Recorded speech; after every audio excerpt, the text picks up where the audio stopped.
Pinangunahan ni Pangulong Ferdinand R. Marcos Jr. ang paggunita sa ika-100 at 28 anibersaryo ng Philippine Army. Yan ang ulat ni Bernard Ferrer.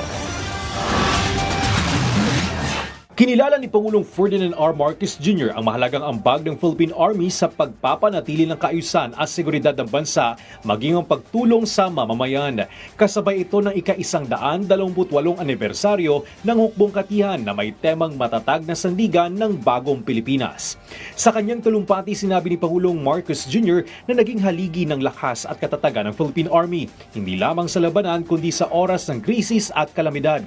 Nanatili silang tapat sa kanilang tungkulin, ipagtanggol ang bayan at siguraduhin ang kaligtasan ng mamamayan. Sa panahon ng pagsubok, ang Philippine Army ay hindi nangihina. Sa halip, lalo itong nagpapatibay sa pundasyon ng kapayapaan at kaligtasan ng bayan. Beyond the battlefield, our soldiers have once again shown that their service extends far beyond just defense.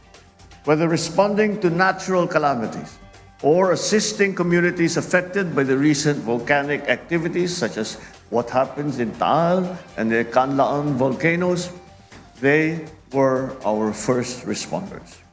They have proven themselves to be ready, reliable, and resolute in the sworn oath to their duty to our people.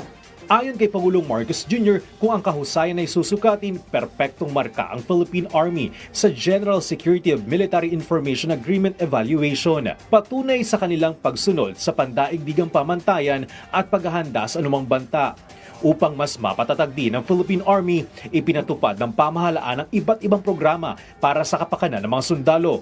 Kabilang dito ang mandatory annual physical examination, reimbursement of hospital expenses at moral support para sa wounded in action personnel. Naglabas din si Pangulong Marcos Jr. ng Executive Order No. 84 para itaas ang subsistence allowance ng mga opisyal at kawani ng AFP pagkatapos ng isang dekada. Makakatulong ito sa pagpapabuti at pangangalaga ng kapakanan ng ating mga sundalo at ang kanilang mga pamilya.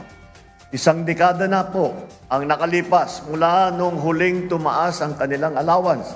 Kaya't sinisikap po natin na makagawa kaagad ng makabuluhang programa kagaya nito.